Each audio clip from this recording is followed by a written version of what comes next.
Kabanata 1176. Hindi. Habang pinapanood ang kanyang kasama na agad na pinapatay, hindi napigilan ng huli ang magpakawala ng isang matinis na ungol. Gayunpaman, sa sandaling ito, napakalinaw sa kanya na wala siyang kalaban-laban kay Zephyr. Ang kapangyarihang elektrikal ng kalaban ay isinilang upang pigilan ang enerhiya ng Diablo, kaya hindi naging problema para kay Zephyr na patayin ang mga taong mas mataas sa kanyang antas. Kung mananatili siya sa oras na ito, wala itong magiging epekto. Habang iniisip ito, umuungal ang lalaki. Bigla siyang nagpakawala ng isang itim na puwersang parang ahas at sumugod patungo kay Zephyr. Pagkatapos ay umikot at kumislap ang kanyang anyo. Kasabay ng tunog ng pagbagsak sa ere, malapit na siyang makatakas. Gusto mong tumakas. Kumislap ang mga nakakakilabot na kidlat sa mga mata ni Zephy habang pinagmamasdan ang mabangis na tumatakbong figure ng kabilang panig. Walang awang hinawakan ng kanyang kamay ang itim na misteryosong ahas na tumama roon. Ang itim na misteryosong ahas na ito ay madaling napino ng kuryente sa gitna ng isang miserableng kasawian. Boom! Huminga siya papasok at palabas, at ang kanyang katawan ay lumipad. Mga mata ng purgatorio. Habang umiikot ang mga mata ni Zephyr, mabilis niyang tinutukan ang kalaban gamit ang mga mata ng purgatorio. Bang! Sa sumunod na sandali, nang lumapag ang lalaki, nanigas ang kanyang katawan at tuluyan siyang nawalan ng kakayahang lumaban. Bumangon ka na. Habang nakatingin sa lalaki, magaan na sabi ni Zephyr. Swoosh! Sa sandaling ito, tila bumuo ng isang puppet ang masamang martial artist at dahan-daang bumangon. Naunawaan ni Zephyr ang Eyes of Purgatory sa Illusory Purgatory Gate. Hindi na nito kailangang tumingin sa mga mata ng kalaban para maging epektibo. Sino ka? Isang disipulo ng Star Soul Academy. Walang pag-aalinlangang sumagot ang kabilang panig. Star Soul Academy. Bahagyang ikinagulat ni Zephyr ang pangalang ito. Ito ay halos kapareho ng kanyang hinula. Magkapareho ang mga pangalan ng Star Soul Academy at Star Soul Valley. Makikita na isa itong academy, at ang Star Soul Valley ay tunay ngang lugar ng masasamang cultivator. Napakahalaga ng tanong na ito. Total, kung gusto mong pumunta rito, kailangan mong pumasok sa dagat ng tubig. Hindi kailanman iisipin ng isang ordinaryong tao na magkakaroon ng teleportation formation sa dagat ng tubig. Maliban na lang kung alam na nila ito ng maaga. Ang espasyong ito ay nilikha ng Immortal Emperor at nakuha namin ang kanyang bloodline. Kaya alam naming may katawan ng ibon dito. Walang kapintasan ang kanyang sagot. Masasabing wala siyang itinago. Gaya ng inaasahan. Ang mga sulok ng bibig ni Zephyr ay kumurba at nagdulot ng mahinang malamig na aura. Sabihin mo sa akin lahat ng alam mo. Nagbigay muli ng utos si Zephyr. Oo. Hindi siya nag-atubili, na para bang si Zephyr ang kanyang Panginoon. Dahil dito, muling nakita ni Zephyr ang kakilakilabot ng mga mata ng purgatorio. Ang mga mata ng purgatorio ay hindi lamang maaaring maging mga ilusyon, kundi maaari ring kontrolin ang isip ng kalaban. Ang epektong ito ay napakahalata, na lubos na ikinatuwa ni Zephyr. Lumalabas na ang Star Soul Valley ay isang ang lugar kung saan nagtitipon ang mga masasamang magsasaka, dahil ang Star Soul Valley ay napakalihim. Ang mga nakapalibot na bundok ay matatagpuan sa lambak, kaya natural lang na walang makakaalam tungkol dito. Totoo rin na mahirap para sa mga ordinaryong tao na malaman na ang tunay na pagkakakilanlan ng Star Soul Valley ay ang Star Soul Academy. Sa pagkakataong ito, ang pagbubukas ng Immortal Sacred Land ay napakahalaga dahil na-master na ito ng mga tao ng Star Soul Academy at nilikha ito ng Immortal Emperor. Kabanata 1177. Ang Immortal Emperor ay isang napakalakas na eksperto noong panahon ng dinastiya. Ang lihim na lupain na kanyang nilikha ay nakaakit din ng atensyon ng Star Soul Academy. Upang makuha ang mga legacy items sa lihim na lupang ito, pinagkadalubhasaan pa nila ang bloodline ng Immortal Emperor. Sa tulong ng bloodline na ito, para silang mga isda sa tubig sa Immortal Secret Land. Ang pagbubukas ng espasyong ito na nasa ika-10 antas ay dahil nga sa linya ng dugo ng Immortal Emperor na nagpagana sa pagsasanib ng mga espasyong nasa ika-8 at ika-9 na antas. Gayunpaman, ang pinakanagulat kay Zephyr ay ang pagkakaroon ng mahigit 12 tao mula sa Star Soul Academy. Labis itong ikinagulat ni Zephyr. Paano ka nakarating dito? Habang nakatingin sa disipulong ito, muling nagtanong si Zephyr. Kami. Sisigat na sana ang disipulo nang biglang umikot ang kanyang katawan na parang hirap na hirap. Sa sumunod na sandali, bago pa man makapag-react si Zephyr, biglang sumabog ang kanyang katawan. Boom! Ang laman at dugo ay lumipad sa lahat ng direksyon. Damn it! Habang ikinakaway niya ang kanyang palad, ang nakapalibot na laman at dugo ay nalipad, ngunit ang mukha ni Zephyr ay nagsimulang maging mabangis. Masyado siyang pabaya.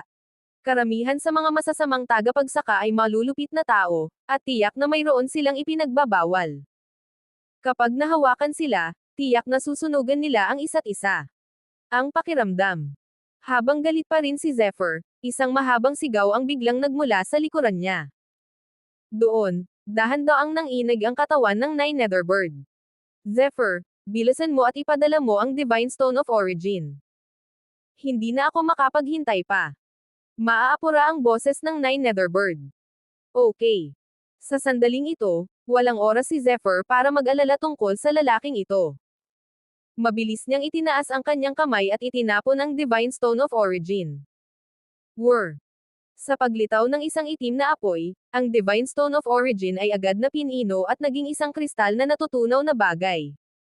Pagkatapos, hinigop nito ito sa katawan nito. Bang! Nang sumunod na sandali, isang mahabang sigaw ang narinig, at ang mga itim na apoy ay nagsimulang pumalibot dito ng mabangis. Para bang ang Immortal Divine Bird ay muling isinilang sa apoy. Isang serye ng malulutong at marilag na mahahabang tunog ang umalangaw-ngaw sa buong panloob na bulwagan. Hindi lang iyon, kundi pati na rin ang mga itim na apoy ay mabilis na kumalat sa lahat ng direksyon. Ang apoy ay lubhang kakilakilabot at mainit. Kahit sa malayo, ramdam na ramdam ang nakapangangilabot na kapangyarihang nakatago rito. Kahit na lumakas ng husto ang lakas ni Zephyr, hindi niya mapigil ang umatras. Sa panloob na bulwagan, lahat ng bagay sa paligid ay nasunog at naging likido sa pamamagitan ng lakas ng apoy, na dumadaloy kahit saan. Sa sandaling napabuntong hininga siya sa kanyang puso tungkol sa kakilakilabot na kapangyarihan ng Nine Netherbird, isang malakas at malinaw na tunog ang biglang pumutok sa kalangitan. Sa sumunod na sandali, ang mga apoy sa panloob na bulwagan ay nagsimulang magtagpo at mabilis na nagsama-sama. Habang nagsasama-sama at nagtatagpo ang mga apoy, isang itim na figure ang dahan-daang lumitaw sa harap ni Zephyr.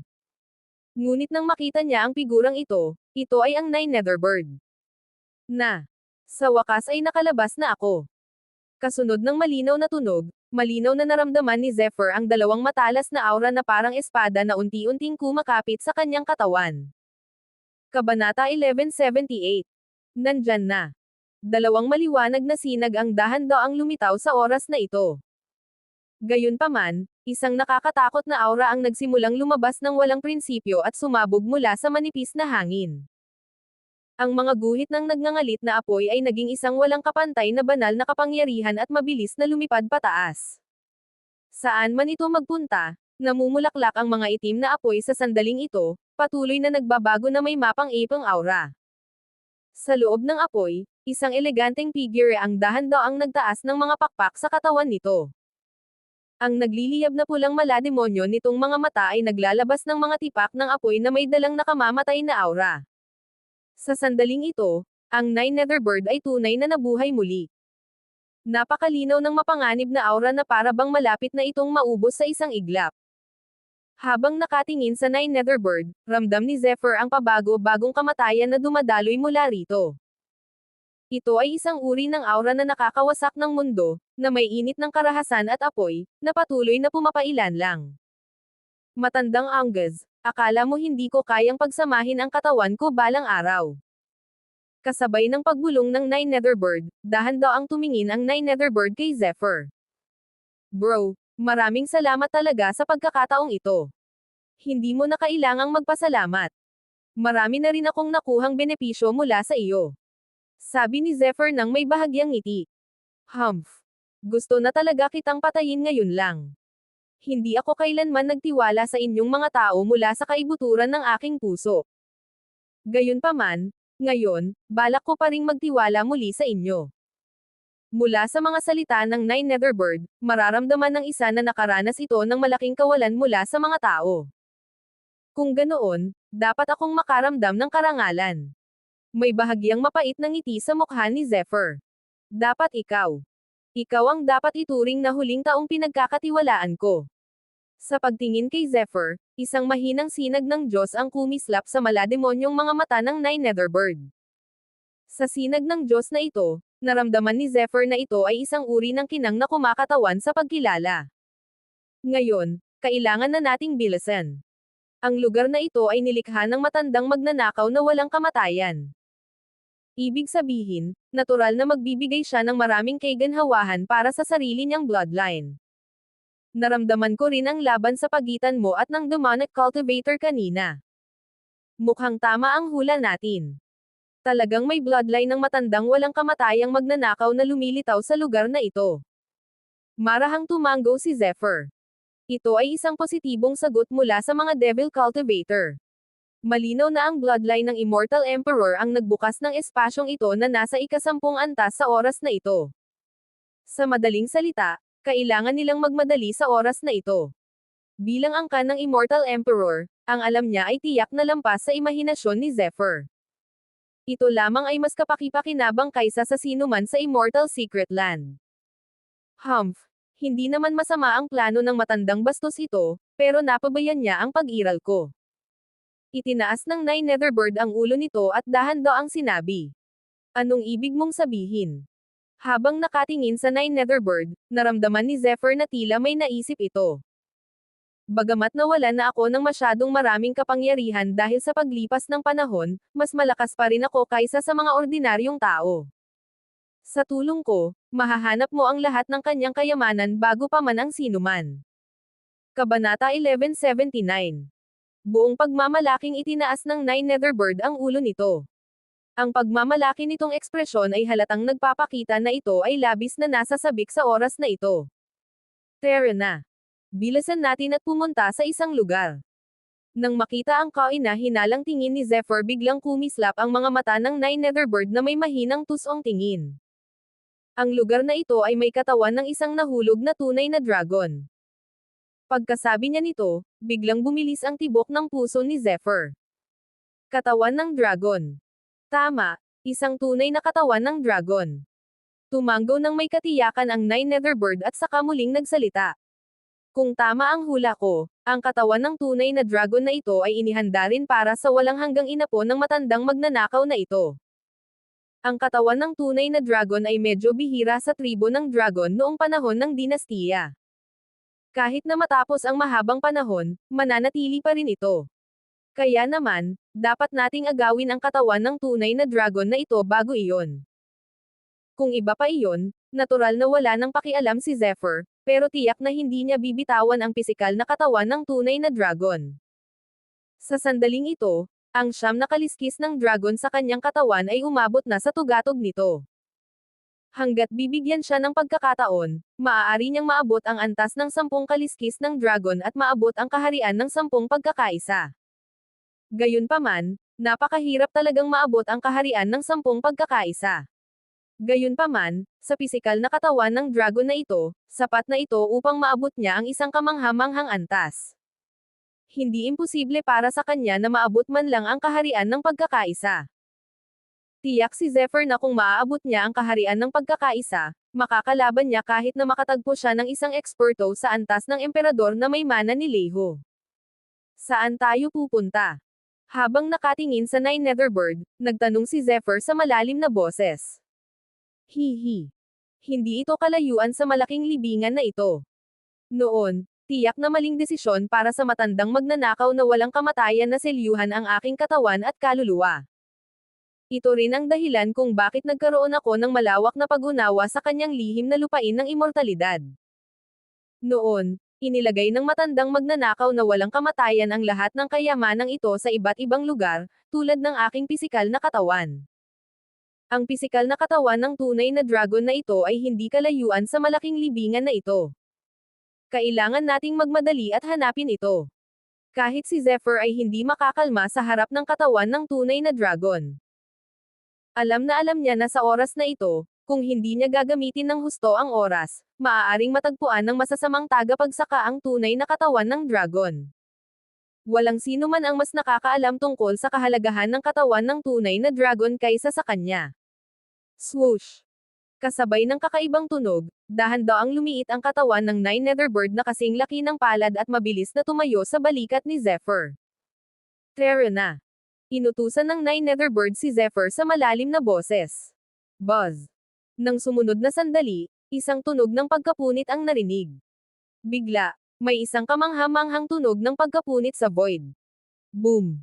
Sa isang iglap, hinati ni Zephyr ang dagat ng tubig at sumugod patungo sa katawan ng tunay na dragon sa ilalim ng gabay ng siyam na ibong Netherbird.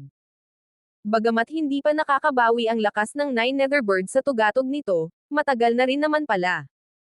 Kahit na may suporta ng Divine Stone of Origin, napakahirap pa ring makabawi sa tugatog nito.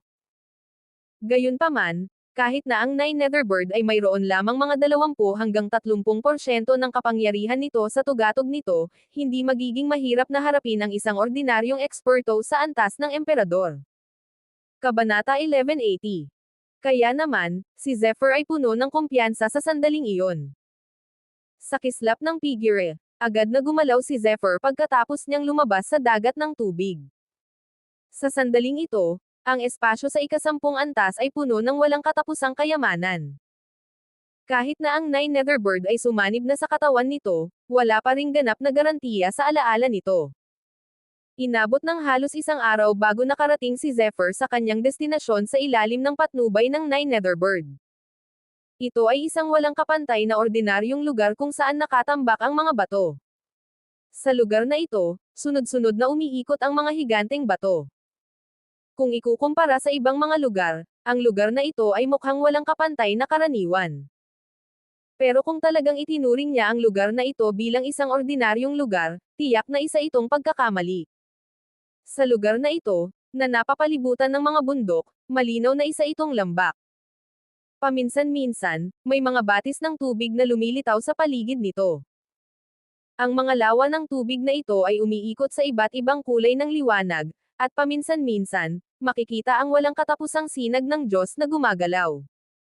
Pagkatapos, tila tumutugma ang mga ito sa mga bituin sa kalangitan sa malayo.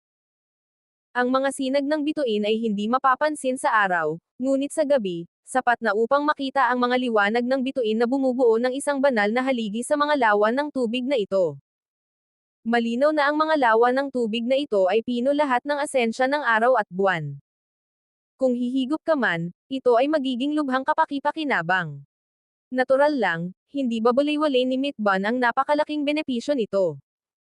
Biglang tumalon palabas ng storage ring ni Zephyr ang maliit na lalaki, at nagsimulang uminom ng malaya sa pool na pino ng asensya ng araw at buwan. Ang diwa ng araw at buwan ay siya ring kapangyarihan ng mga bituin. Bagamat medyo mas kalmado ito kaysa sa kapangyarihan ng mga bituin, hindi napigilan ni Zephyr na humigop nito dahil sa kuryosidad, ngunit halos sumabog siya sa kakilakilabot at marahas na enerhiya. Ang kanyang pisikal na lakas ay mas malakas kaysa sa isang ordinaryong tao, ngunit hindi pa rin niya kayang tiisin ang pagbabago ng diwan ng araw at buwan sa loob ng swimming pool. May isip ng isa kung gaano kamangha-mangha at nakakatakot ang kapangyarihan nito. Gayunpaman, napakalinaw ni Zephyr na kung kakainin niya ito ng paunti-unti, tiyak na magiging kakaiba ang epekto. Sa kasamaang palad, wala siyang oras ngayon.